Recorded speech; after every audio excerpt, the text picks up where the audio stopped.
Hey everyone, welcome to the next episode of Ecommerce Insights. I'm your host, Scott DeGrossier, founder and CEO of Wicked Reports. Today, I'd love to welcome James Schramko. He's the man behind the successful and very helpful podcast called SuperFastBusiness. I know I've been listening to it since the early days, and I think there's 700 or so episodes now, and I remember hearing about it and listening to it back when it was in the 20th or 30th episode, I think, a long time ago. In addition to the podcast, he's a very successful online success coach, the author of Work Less, Make More, which we're all aspiring to do. So we'll dig into that some, and just a general all-around smart guy.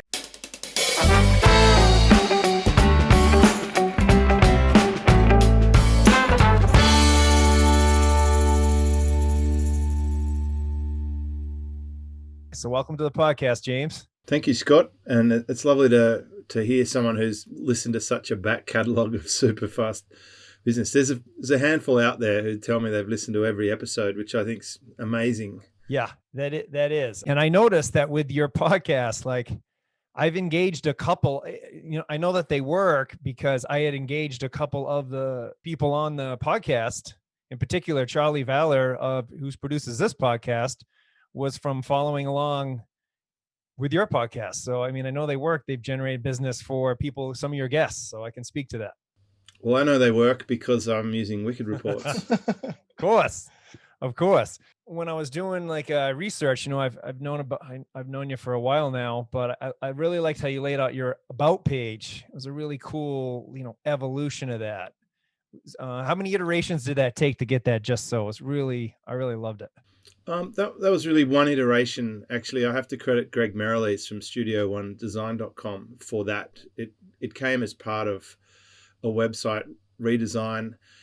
In the early days, I wasn't paying much attention to design, but after 10 years, I've noticed there's quite a lot of inflation design, and I think you have to have good design now. You can't get away with just putting up good words if you're in the sort of space that I'm in. So Greg put that concept in the mock-up, and it fits in perfectly with what I've learned to be really important, and that is storytelling. And that, instead of me having to say something over and over again, that page encapsulates the journey that it's been for me so that I can have an easy reference point. And also, I think it helps a potential buyer get a lot more context to understand if I'm likely to be the person who can help them, with their own business, because there's a lot of points along that journey that they could probably relate to. I'd agree. And then how your income scale, but also the people you are coaching scale, most importantly, to people considering. Well, I think that the important point in marketing, I think, for the about page is that the trap is it's very easy to make the about page all about yourself. But it's ideal if you can make the about page fit your customer as well. Like how do you become part of the solution for your customer? And if you can put that into your about page, it's almost like it's about how I can help you page. Yeah, I'd agree. I loved it. So I thought it was just worth pointing out. This is generally e-commerce, but a lot of our e-commerce is coaches or people selling how-to online. It looked like you get into that right away, where you learned how to do something and then said, hey, I just figured this out. I'll sell like a blueprint on how I did this SEO tactic or a group of tactics. And so is that just your inherent nature? Hey, I learned something. Let's share it and see how it goes. Because I thought when I saw that, I was like, man, I had all these little data things I've done to the past. I didn't do that. That would have been a good idea right away. I was like, damn it. Yes, it's really quite effective to leverage your skills and assets. It's probably some things I put together. When I was a kid, I used to hang out in my dad's garage in a little playpen with fake tools. I had like a little screwdriver and a hammer, and I would work along in my playpen while he was working on real cars. So I've always been quite pragmatic and hands-on. So I'm not afraid to roll up the sleeves and do something. And at the same time, I was pretty frustrated when I came online that a lot of the information being sold was from theorists, from people who may have purchased private label rights to information to a product, and then they were selling that as if they knew what they were doing.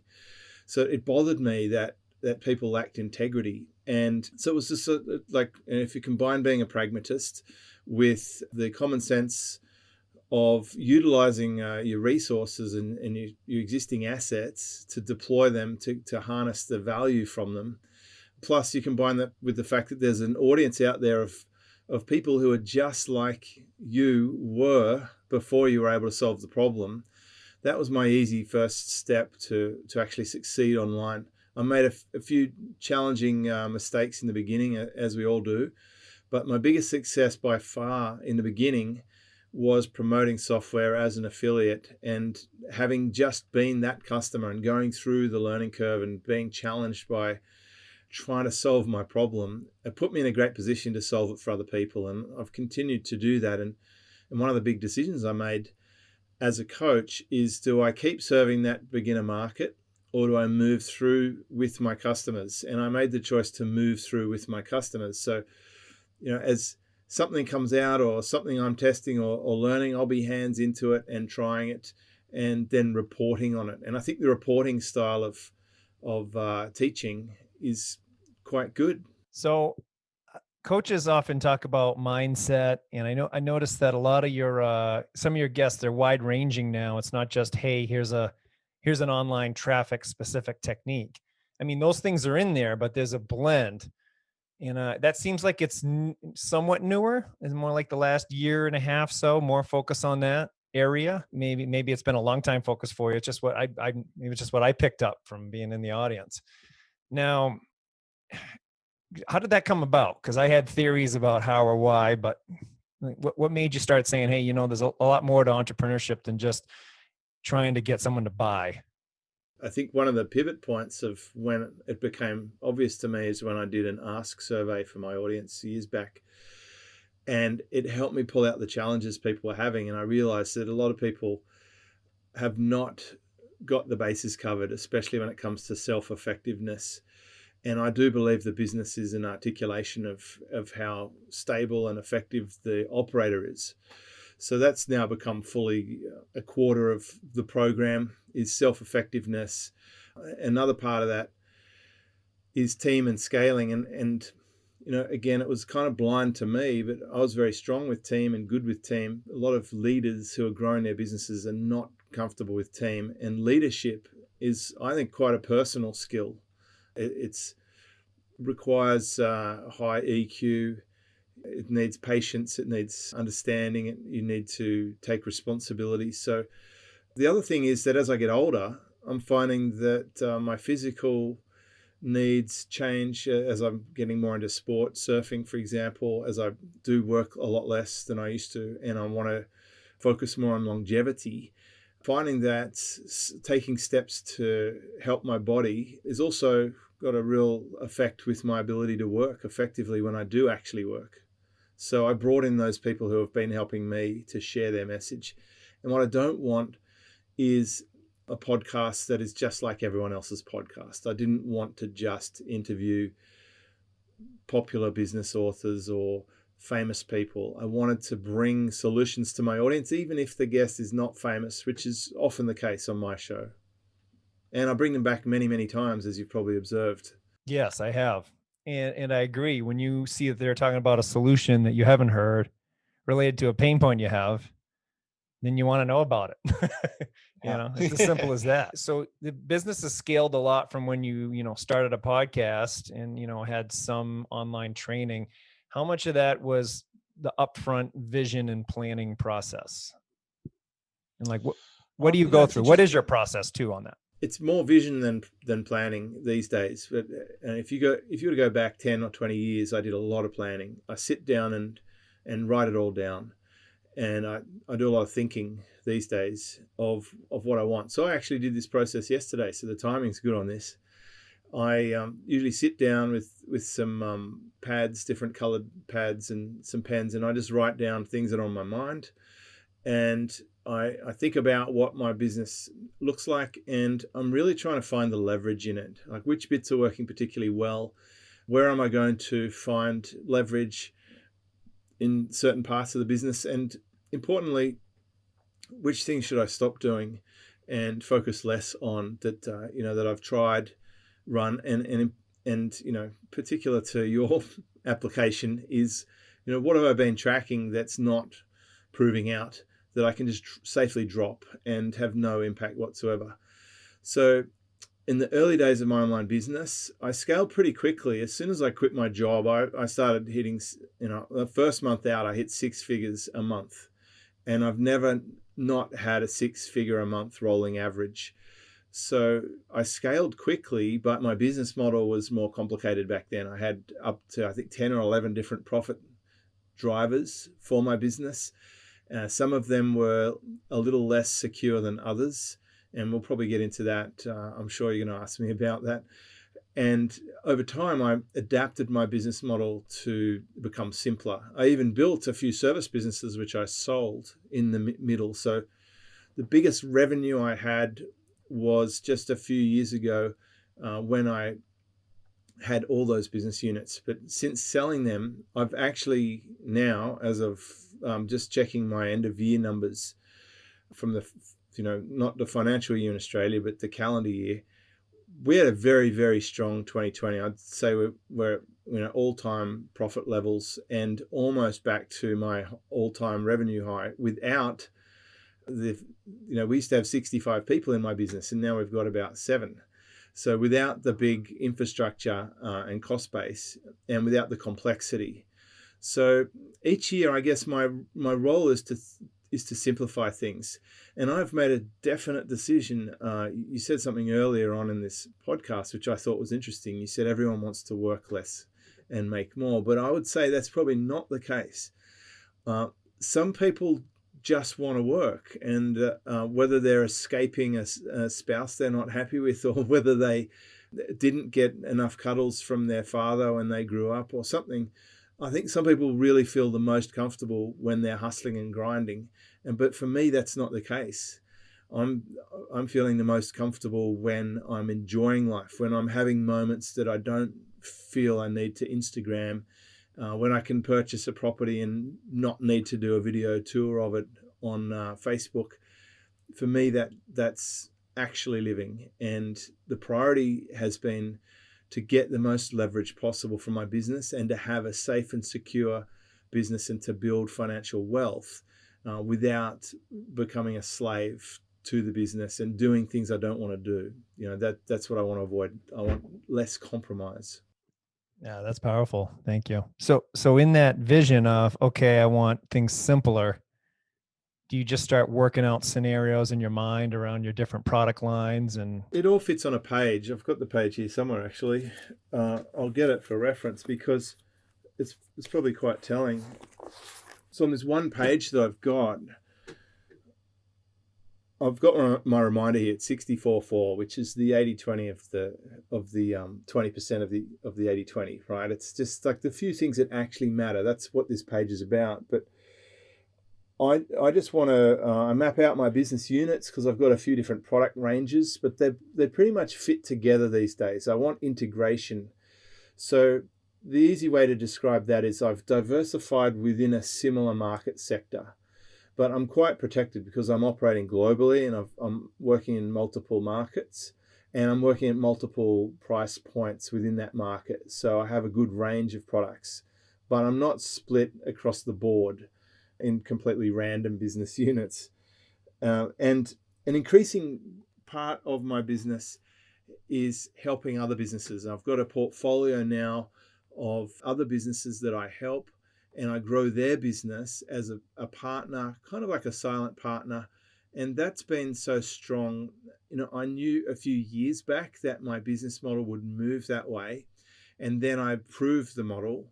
And then I started reducing some of the time that I spend in other business units. So one thing that really marks this technique is you have to stop doing things that might be quite effective for you in order to take on something that's even more effective. And I think that's quite a discipline. And a lot of entrepreneurs are unwilling to let go of things, even if they're just producing a small amount, because they probably feel like it's a failure or a loss. But in my case, I think of it more like Tarzan swinging through the jungle. If I've got a good grip on a nice, fat, strong vine that's going to get me further to the destination, then I can let go of the vine that I'm on. Otherwise, I can't progress. And if there's one thing that is critical with an online business, especially a virtual online business, and not having the income of a job. It's that you must innovate and you have to adapt. There's a changing marketplace at all times. As we speak, my entire market is enamored with a brand new social media platform, so that there is change underfoot, and it's going to change the dynamic of the way people communicate and the options available to them. So you have to be responsive. And so for me, I'm spending a lot of time thinking about what my business looks like, how we're going to operate it. I think about my team. I think about my customers. I think about my personal needs. I think about financial implications. And I've built a lot of intuition around that. But I'd say visioning has been by far my best technique. I learned that from Maxwell Maltz in psychocybernetics.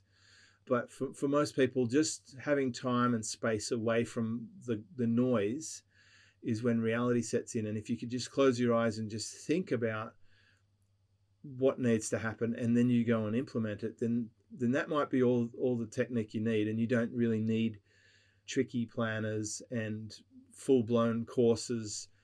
And just because everyone else is telling you their process, or there's books you can buy and journals and so forth, doesn't necessarily mean that's going to work for you. So these days, I don't even have a task list. I don't keep a to-do list, for example. Something I think I got from you is that I start blocking out the calendar for the time of what I need to do. Because otherwise, it's just going to be a list that's causing more anxiety of, well, I already got a full week, but I made this list of things and they're not on there. How important are they really?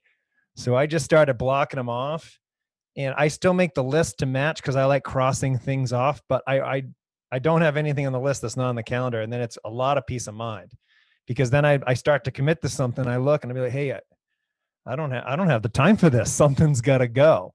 I mean, because you think you're going to prioritize your time, but really when it's, the calendar is the calendar, so if you can't find room there, you really can't do it. You're not going to suddenly work extra because that's already when the time you had to put into whatever projects you're going to do. So that was a big takeaway for me, that I've been using that. And it's one of the hardest things to do. It's one of the hardest things to do if someone says, let's chat or whatever.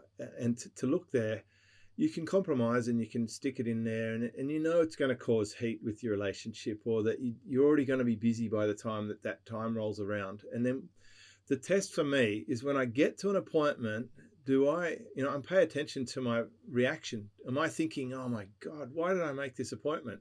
Or why did I agree to this? If you ever find yourself saying that is a great indicator that you don't have very strong rules or filters as to what can get done. And it's okay to say no, or to take your time about some things. I think we've been hoodwinked to some extent about the urgency or the requirement to have massive volume.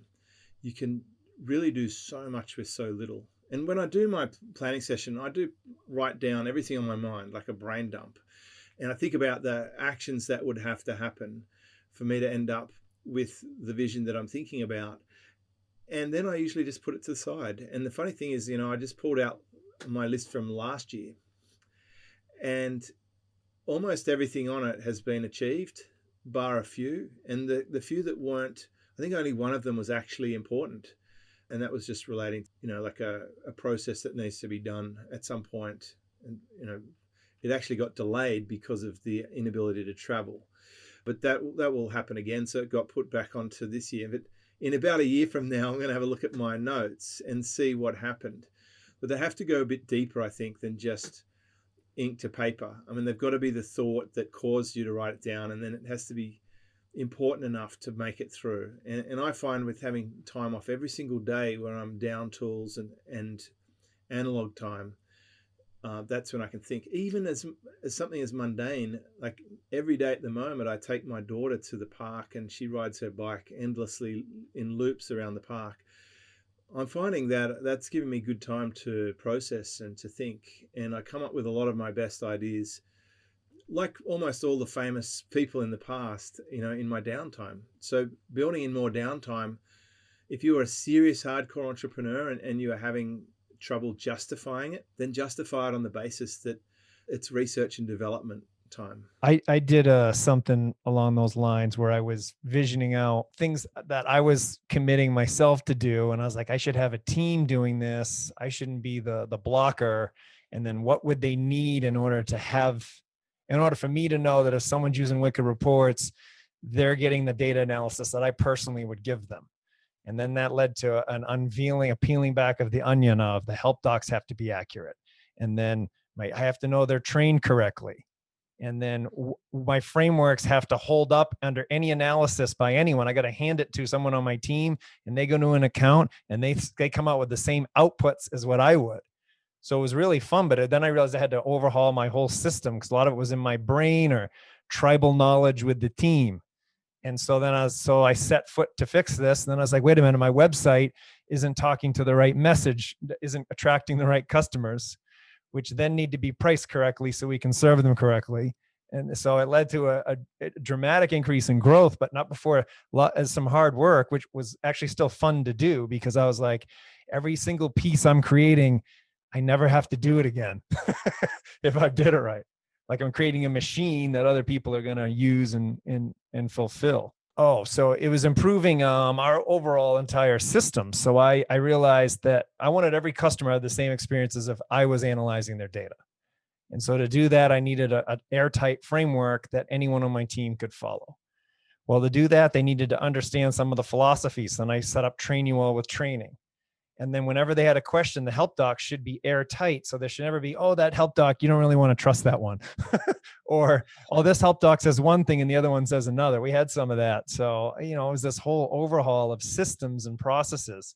Now I sleep well at night and I have my first an under 40-hour work week this week, even though we've been going gangbusters, particularly with this new Apple versus Facebook issue. And I don't have to worry about it because I did all that hard work, which started with the visioning of how can I make sure that I can always sleep well at night and that every customer is being treated as if I would want to treat them, which wasn't that the people aren't good that were working for me, but did they have everything they need to do that?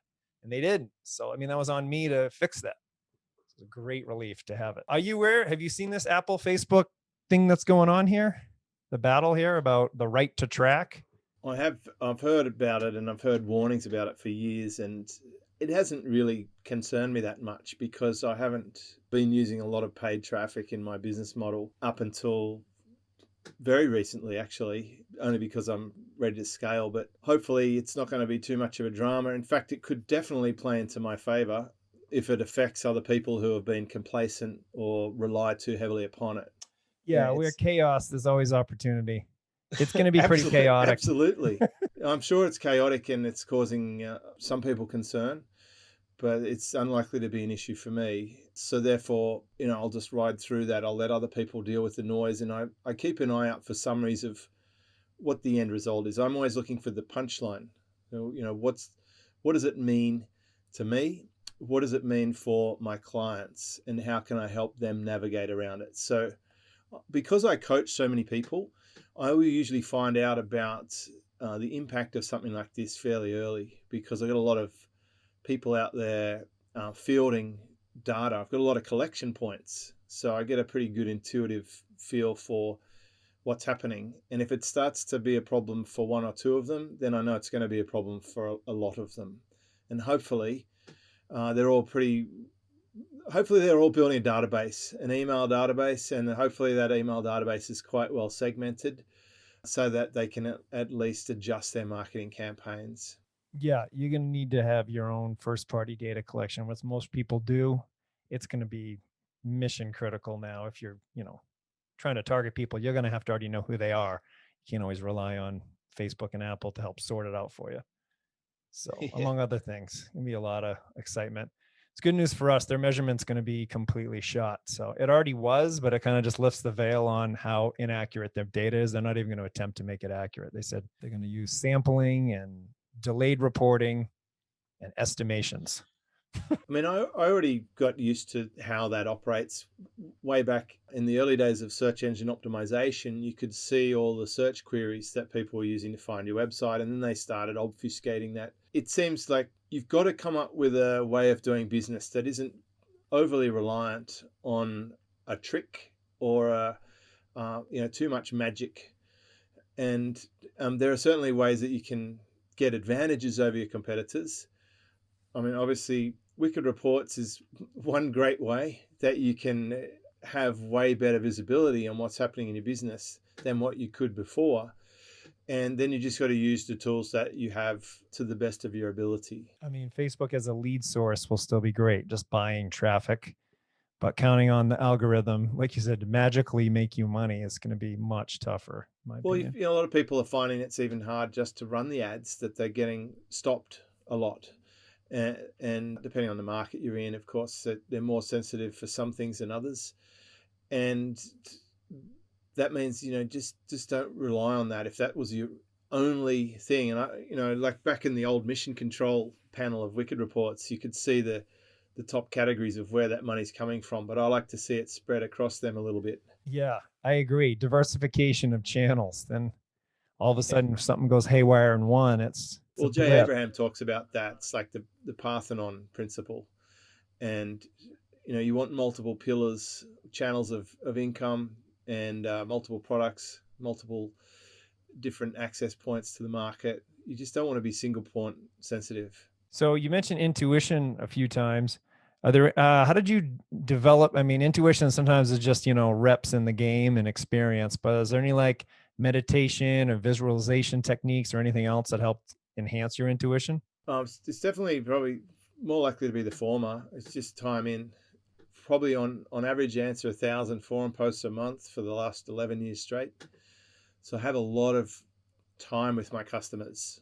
And this is something people miss. A lot of entrepreneurs are trying to distance themselves from their customer as much as possible with layers of staff and team, and firewall themselves, from the front line so they can just be in their bunker.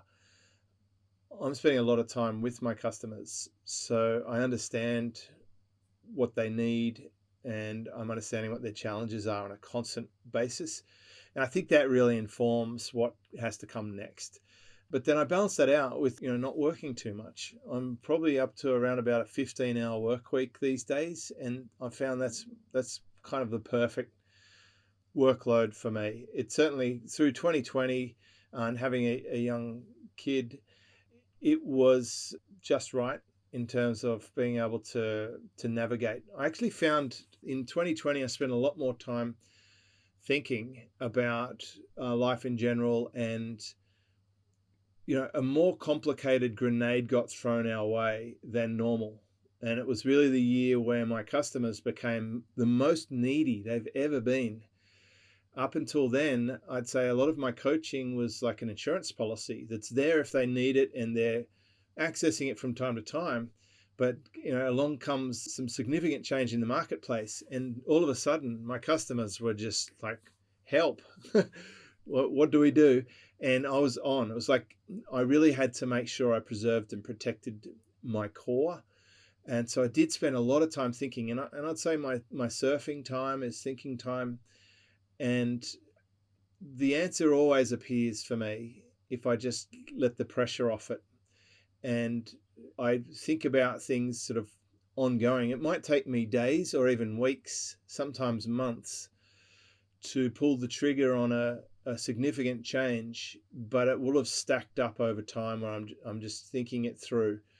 So I may not as fast as other people, but it does definitely help to have mental models and processes and filters and frameworks to run these challenges through and process it from every angle.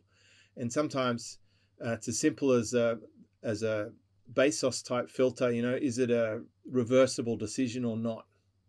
Is it a one-way door, or can you just go back through it if you don't like it? Have you ever been in a hotel or something, you go outside and you realize it's way, way colder than you expected, and you go back in to get a jacket? Well, those sort of decisions are easier to make. It's the ones where once you close the door and you don't have a key to get back in, you've got to be much more careful. And so I think putting the appropriate weight on certain choices is important. So this coaching, how did you, so what's the best advice you give? Because you're coaching a lot of people, and then there's a lot of people. Are you coaching coaches also, or is it more e-com businesses exclusively, or it seems like you have a full gamut? I don't really coach a lot of e-commerce businesses in terms of the type of businesses that carry physical stock or do Amazon or SKU items, I refer people to another guy for that stuff, because I've found, I've got a few experts in my community, people who I do coach. Like, I coach a guy who's the expert at helping e-commerce stores, for example. So yes, I do coach some coaches. It's my whole business is not about coaching coaches to coach. I find that a little bit incestuous. Typically my customers are service agencies. So they're companies who are providing a service, whether it's running advertising, doing design, podcasting, editing. I coach a couple of software businesses, so SaaS businesses. I have a lot of information product type people who have memberships, especially. That's my sweet spot, is recurring subscription memberships, which is quite often a blend of information products. So product creators, experts, authors, speakers, anyone who's trying to monetize a traffic source with information on a subscription basis, then that's definitely something I love. Having built and sold service businesses, I think, really qualifies me for that. Having run an 8-figure and a 9-figure real retail business, I have a lot of experience in the offline world. So I brought some of that to the table, and that helped me with things like building teams and working with manufacturers. And so my experience is deep, but these days it's mostly agencies and information product marketers with a little bit of SaaS in there. I don't do startups and I don't do massive venture capital type things. And I refer people off for your standard sort of e-commerce propositions. So one of your concepts was own the racecourse. How did that program come about? Because I love that whole idea. What led you to kind of put intellectual concepts together to make a because everyone hears that, you're like, I want to own the racecourse. Yeah, it's about no compromise. It's exactly what we were talking about before. We don't want to build our whole business on someone else's platform or someone else's area where they can change the rules and swipe us down. If we were a YouTuber, that would be a classic risk, where our whole thing is reliant upon one platform that's not ours. And if they make changes or they decide they don't like that topic, then they just turn off the channel. You could be in trouble. Same as if all your traffic comes from Facebook ads, and then Facebook doesn't like your product or service. Well, they could decide that. There's no law requiring them to like your thing. Like if you happen to be making money off the anti-vax type movement, and you want to run that on Facebook, well, that could be really bad luck for you, because I don't think they're keen on that. So it was put into me by a mentor, and it was all about no compromise. And it's about putting a stake in the ground and trying to build ownership. So for a lot of us in the online space, it's making sure we have our own website. Like, one of the simplest things you can ever do is have your own domain name that you build a website on, that you can build an email list from. So put things there where you can capture an email. So it doesn't matter if you're spending 13 hours a day on Clubhouse, or you are doing Facebook Lives, or publishing YouTube videos, or putting out endless podcasts. Ideally, you want to move people onto your email list. That, for me, that's one of my primary goals.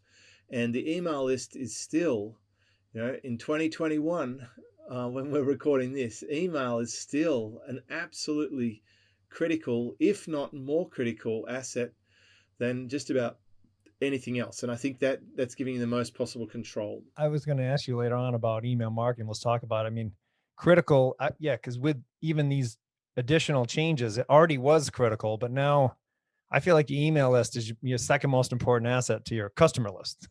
Customer list people pay you most important, but email list is probably the second most important thing you own as a business, particularly if you're online. Yeah, for me, they're one and the same. Effectively, I've got my email database is a mix of customers and prospects, and I need to be able to communicate with them. It still blows my mind that we can come up with a concept, write down some words, send out 1 or 2 emails, and generate an enormous amount of sales instantly.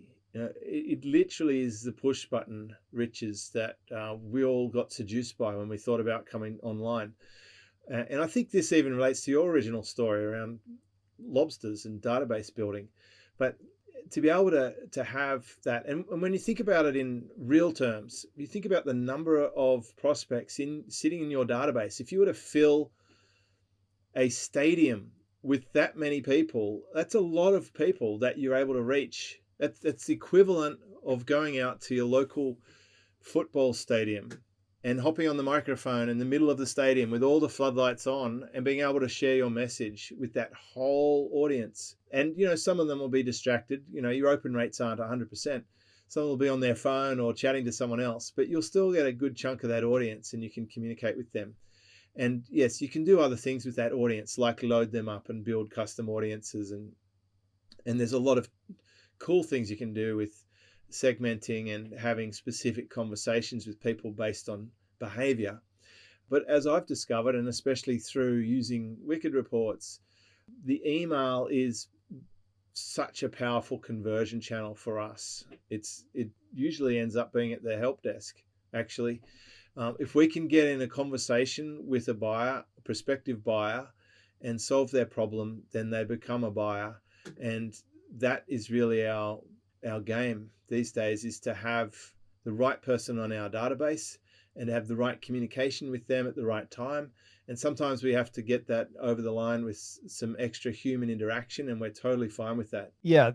It's interesting to me how people should just embrace when the data shows, hey, emails closing the sales. Those people, some media buyers they don't like it. I'll be like, hey, how we're showing that these leads are so valuable? Well, the email's what's closing them. And people be like, well, no, Facebook says this. And I'm like, Facebook's looking back 28 days on your phone to just guess.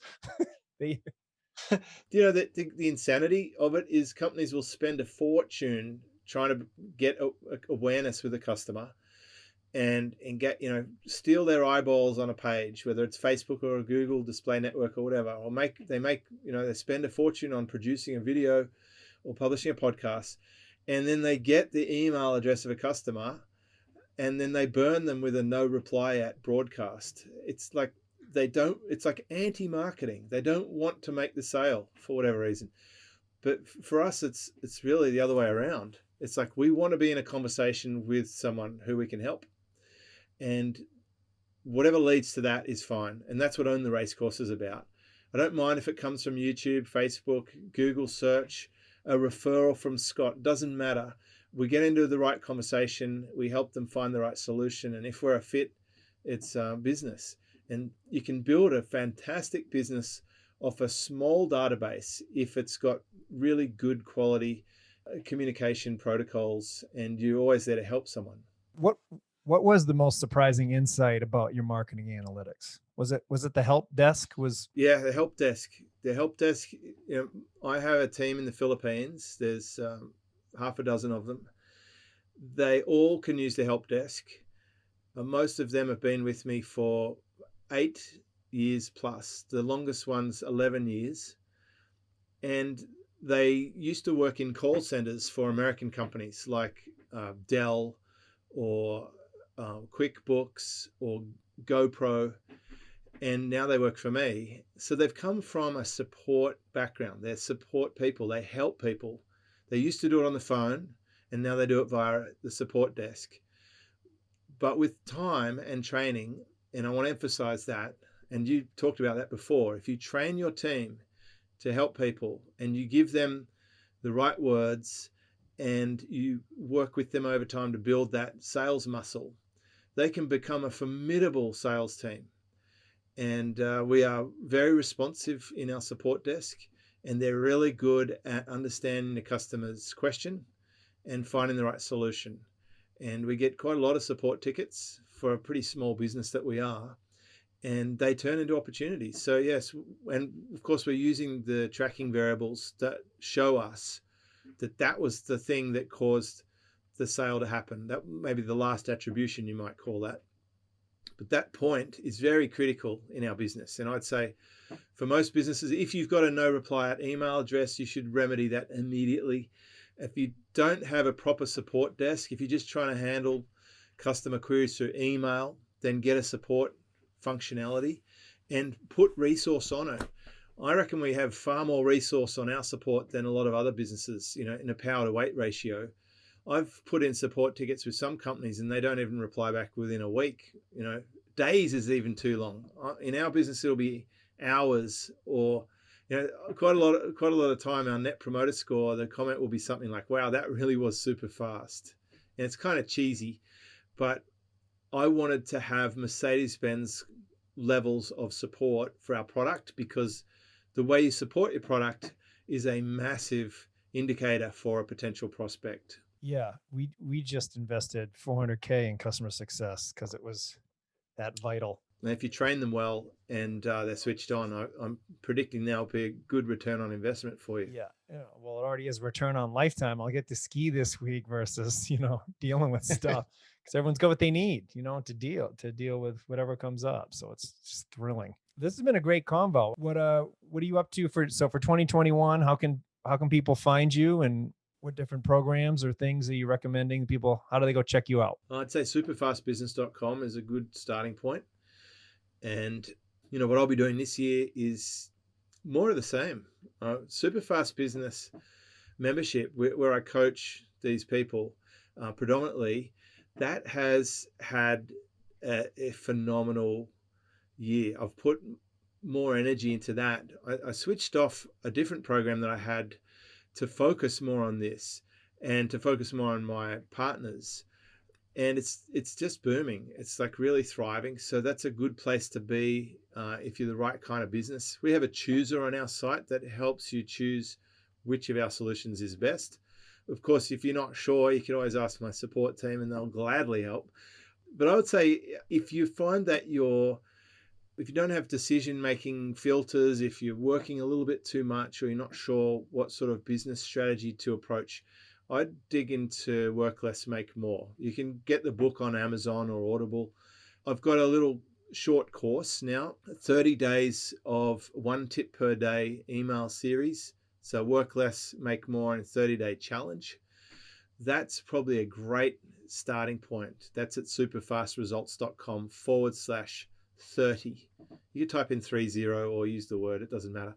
And get on that. And I'd say within 30 days from now, you will have ingested some of the best concepts that will get you thinking in a new way and hopefully see your business in a different light. That's great, James. Thanks so much for being on. Oh, absolute pleasure. And thanks for creating such an incredible tool that's made our life a lot easier. You're welcome.